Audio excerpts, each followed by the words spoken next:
So let's talk SEGA Saturn. It's a bit of an unloved system. It obviously came out during a time where it was competing with the original PlayStation, which, as you all know, is a incredibly successful system. Basically launched the PlayStation brand, really popular. Basically popularized 3D graphics in video games and just really successful. The Saturn kind of fell to the wayside.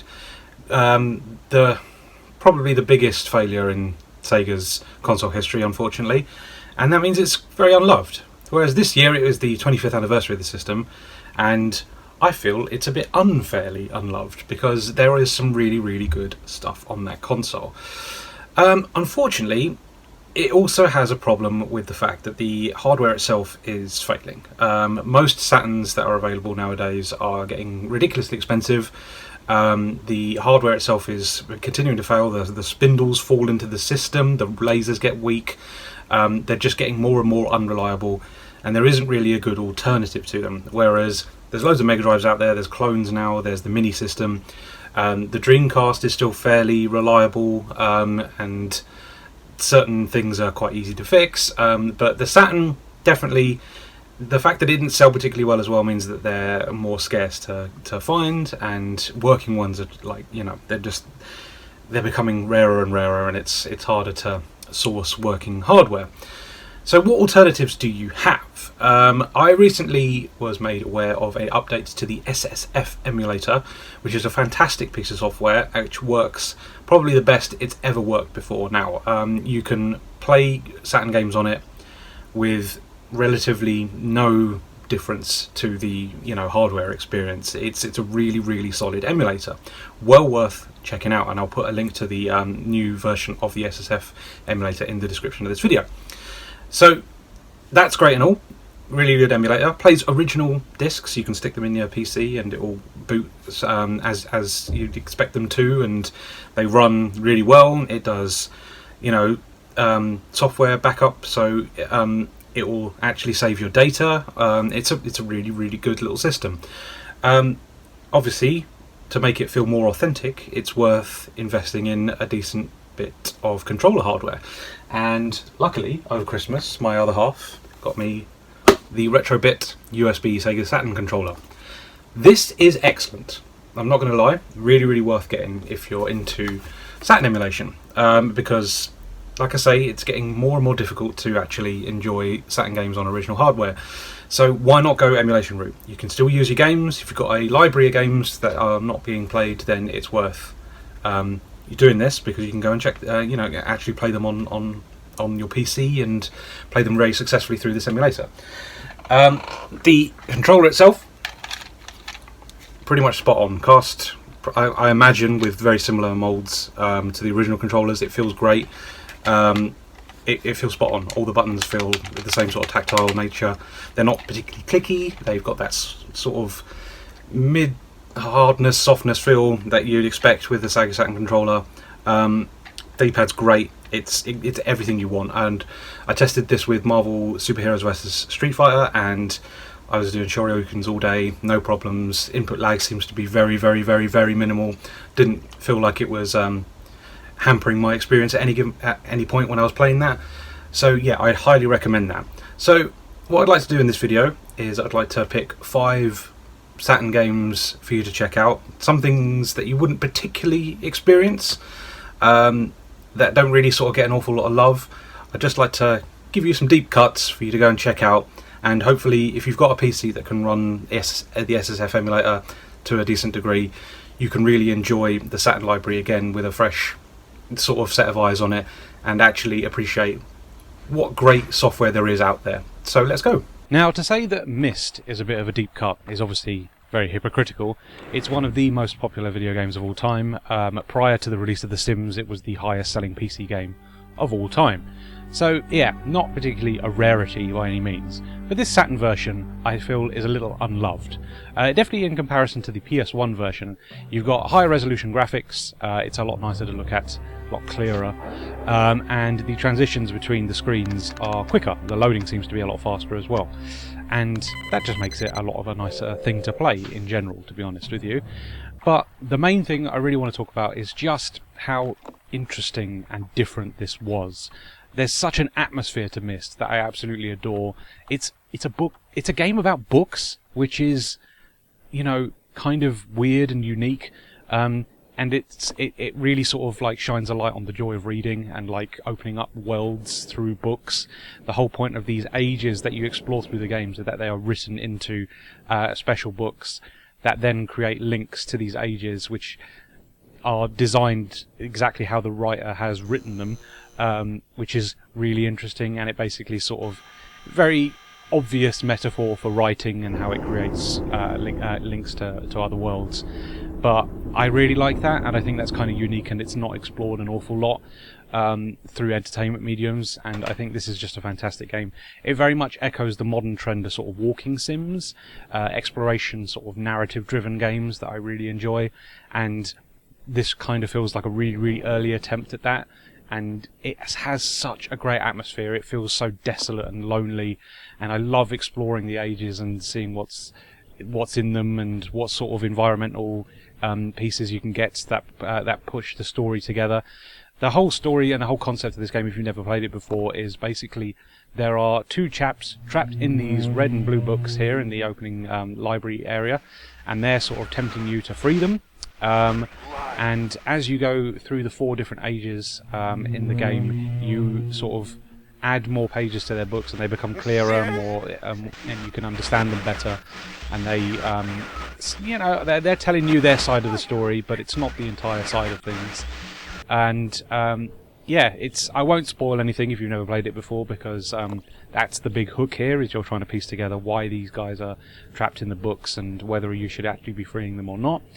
But yeah, it's got a lovely gameplay hook. The puzzles are obviously the big draw here. That's the main gameplay element to this game, and they are incredibly difficult, and I'm not going to lie, I'm not going to sugarcoat it. It is possibly the thing that puts most people off this game the most, is that you'll be banging your head against a wall trying to figure out why this switch is doing nothing, why these buttons aren't seem to activate anything, and it demands a very certain playstyle. And once you start to clock what the game is trying to get you to do, it then starts to make a little bit more sense, and you start to settle in with a nice vibe with the game. And that will always be the barrier. I think if you're interested in Myst, you should probably play it with a walkthrough first, so that you understand what the game is asking of you, and then you can really appreciate how smart it is. I think if you're going into this for the first time and you don't want to use a walkthrough, my advice would be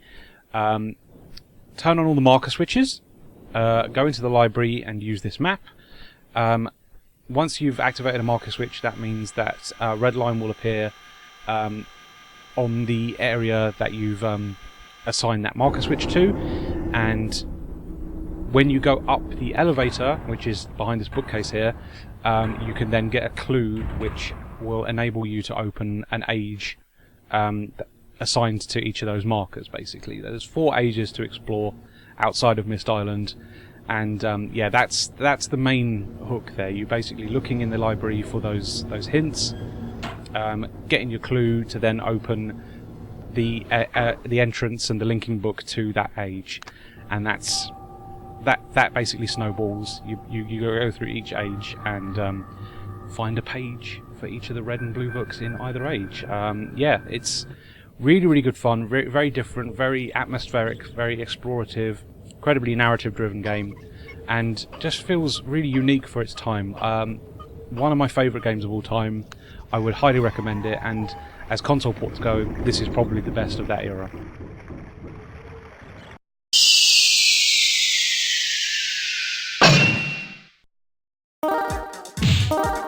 So, Shin Shinobi Den, or Shinobi Legions, or Shinobi X, depending on where the hell you're playing it, is the one and only Shinobi game for the SEGA Saturn, and I think it's a little bit unloved, to be honest with you. The visual style, which hasn't aged too greatly, is one of digitised actors, which is obviously very akin to something like Mortal Kombat. And yeah, like I say, visually not aged particularly great, but it does play really well. It's a very arcadey, very much in line with Shinobi 3 in the things that you can do. You can run, you have full use of the katana as well as shurikens, you can hang off objects, and you've got ninjutsu moves which become in effect when you collect them via collectibles instead of having them off a menu, which is a bit of an interesting setup, and it does make for some rather flashy action. It's a really good little game that plays well and certainly is worth a look if you like the Shinobi games, because it's probably one of the nicest playing ones in the franchise. Just isn't particularly the nicest looking game in the franchise, but look past that and you can have some real fun with this. I really like the campy sort of full motion cutscenes that you get, which very much feel like old sort of kung fu films, and yeah, that's a really good fit for the Shinobi franchise, I think. It's just, yeah, a game I really enjoy playing. It's not particularly challenging. It can be if you want to up the difficulty settings, but it's very much your typical Shinobi action game, and that's fine for all it needs to be honest with you. There's a little bit more colour and depth on screen because of the use of digitized characters, but if that's not a style of artwork you're not in particular, you don't particularly like, then the actual gameplay itself will hopefully fit the bill, because it's a really fun time, well worth checking out if you like the Shinobi franchise.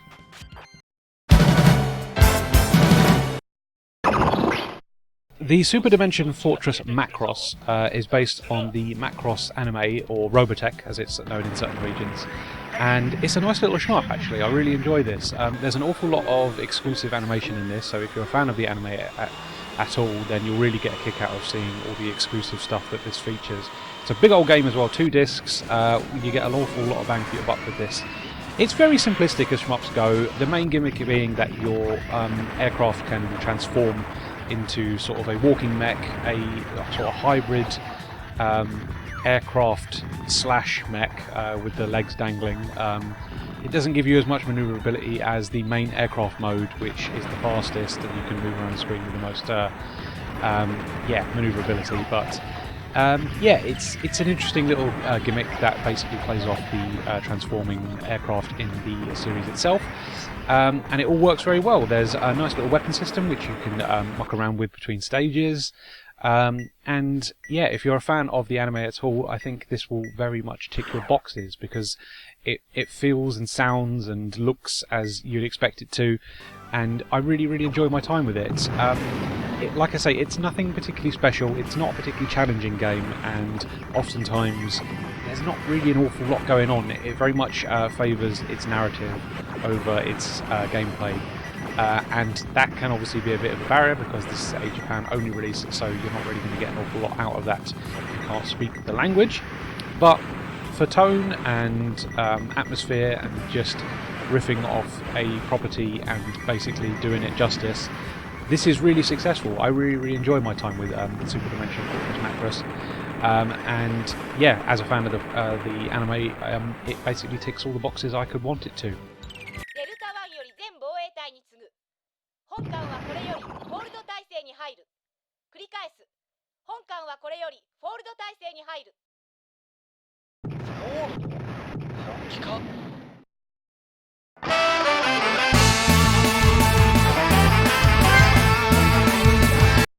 So if you're not familiar with the Choro Q franchise, it's often known as Penny Racers or Gadget Racers in the West, and it's based off the Penny Racers models, the little squat sort of super deformed looking cars that you put a little coin in the back of to give it balance, and they've got a sort of pullback motion. But yeah, it's a very popular little property in Japan, and there's a huge amount of games available on many different systems, but only one on the Saturn. Choro Q Park is the one we're looking at here, and like the other Choro Q games, there's like a heavy sort of management RPG sort of element to the games. You recruit a team, you've got a team of drivers to work with, and you assign them to slots on the track, so up to 4 cars can compete on one circuit, and as you hit the relay point you change to the other car. So you can mix and match types of cars. You can have safety cars or off-road cars or cornering cars, to best suit each part of the track, assign them to their certain positions, and then basically perform the best you can to win the race. It's a really, really interesting take on it. Obviously, the more racing you do, the more money you earn to allow you to buy better vehicles, buy better gear for your vehicles, and it basically just rolls in a nice feedback loop like that way. It's a really good time, very attractive. I love the cutesy sort of super deformed cars. It's a really nice thing to look at, really nice thing to play, and I think it's got its own little gimmick which never really gets revisited in any other game in the franchise. I love this sort of idea of relaying cars and using their abilities and perks to best suit each section of the track. So yeah, well worth checking out. Unfortunately, it is Japan only, so there is a bit of a language barrier there, but it is, if you experiment with it, it is easy enough to figure out on your own. So yeah, well worth checking out. One of the better, more unique races on the Saturn. There's a fair old amount of them on here, and if you're looking for arcade races, you're certainly spoilt for choice. But there's something a little bit unique to Choro Q Park, which I would very much recommend. And yeah, it's an interesting franchise as well, well worth checking out. They do become a little bit more experimental and a bit more interesting as time goes on. Some of the later ones on PS2 in particular have a real heavy RPG focus and a really large open world to check out. But like I say, this is the only Saturn offering, and it's still a unique and interesting one worth checking out. So yeah, Choro Q Park.